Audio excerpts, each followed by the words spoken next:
ವಿಶ್ವ ಹಿಂದೂ ಪರಿಷತ್ನ ಮುಖಂಡ ಶರಣ್ ಪಂಪೆಲ್ ಹಾಗೂ ದುರ್ಗಾವಾಹಿನಿ ಸಂಘಟನೆಯ ಬಗ್ಗೆ ವಾಟ್ಸಪ್ ಹಾಗೂ ಸಾಮಾಜಿಕ ಜಾಲತಾಣಗಳಲ್ಲಿ ಅವಹೇಳನಕಾರಿ ಸಂದೇಶವನ್ನು ರವಾನಿಸಿರುವ ದೂರಿನ ಕುರಿತಂತೆ 4 ಬಂಧಿಸಲಾಗಿದೆ ಎಂದು ಪೊಲೀಸ್ ಆಯುಕ್ತ ಎನ್ ಶಶಿಕುಮಾರ್ ತಿಳಿಸಿದರು.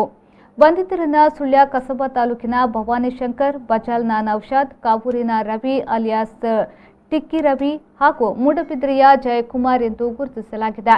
ಬಂಧಿತರು ತಮಗೆ ಬಂದಿದ್ದ ಸಂದೇಶವನ್ನು ಇತರ ಗ್ರೂಪ್ ಹಾಗೂ ಸ್ನೇಹಿತರಿಗೆ ಫಾರ್ವರ್ಡ್ ಮಾಡಿದ್ದಾರೆ. ಈ ಸಂದೇಶದ ಮೂಲ ಸತ್ಯಾಸತ್ಯತೆ ಹಾಗೂ ಇತರ ಪ್ರಕರಣದಲ್ಲಿ ಭಾಗಿಯಾಗಿರುವ ಕುರಿತಂತೆ ತನಿಖೆ ನಡೆಯುತ್ತಿದೆ ಎಂದು ಆಯುಕ್ತರು ಹೇಳಿದರು. ಒಬ್ಬ ವ್ಯಕ್ತಿ ಶರಣ್ ಪಂಪೆಲ್ ಅಂತ ಅವನು ಈ ದುರ್ಗಾವಾಹಿನಿ ಮಹಿಳಾ ಸಂಘಟನೆಯ ಹುಡುಗಿಯರನ್ನ ಎಕ್ಸ್ಪ್ಲಾಯ್ಟ್ ಮಾಡ್ತಾ ಇದ್ದಾನೆ, ಮತ್ತೆ ಬೇರೆ ಬೇರೆ ಕೆಟ್ಟ ಚಟುವಟಿಕೆಗಳಲ್ಲಿ ತಳ್ತಾ ಇದ್ದಾನೆ ಅಂತಂದು ಒಂದು ವಾಟ್ಸಪ್ ಮೆಸೇಜಸ್ನ ಕಂಟಿನ್ಯೂಸ್ ಆಗಿ ಬೇರೆ ಬೇರೆ ಗ್ರೂಪ್ಗಳಲ್ಲಿ ಕಮ್ಯುನಿಕೇಟ್ ಮಾಡುವಂಥದ್ದು. ಈ ಪ್ರಕರಣದಲ್ಲಿ ಒಟ್ಟು 4 ಜನ, ಭವಾನಿ ಶಂಕರ್ ಅಂತ ಈತ ಸುಳ್ಯ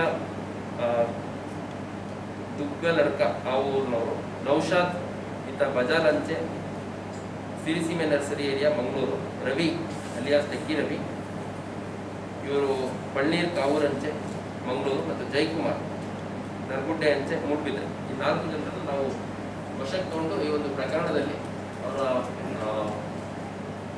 ಒಂದು ಮೆಸೇಜನ್ನು ಫಾರ್ವರ್ಡ್ ಮಾಡಿರುವಂಥದ್ದು, ಎಂಡರ್ಸ್ ಮಾಡಿರುವಂಥದ್ದು ಇದು ಕಂಡು ಬಂದಿರೋದ್ರಿಂದ ಒಂದು ಪ್ರಕರಣ ದಾಖಲಿಸ್ಕೊಂಡಿದ್ವಿ. ಅದರಲ್ಲಿ ಈ 4 ಜನರನ್ನು ಅರೆಸ್ಟ್ ಮಾಡಿದ್ವಿ. ನಮ್ಮ ಮೆಸೇಜನ್ನು ವಾಟ್ಸಪ್ಪಲ್ಲಿ ಮಾಡ್ಕೊಂಡ್ಬಿಟ್ಟು ಅದು ಎಲ್ಲ ಗ್ರೂಪ್ಗಳಲ್ಲಿ ಯಾವ್ಯಾವ ಗ್ರೂಪ್ಗಳಲ್ಲಿ ಮೆಂಬರ್ಸ್ ಇದ್ದಾರೆ ಆ ಗ್ರೂಪ್ಗಳಲ್ಲಿ ಕಂಟಿನ್ಯೂಸ್ ಆಗಿ ಶೇರ್ ಮಾಡಿರುವಂಥದ್ದು.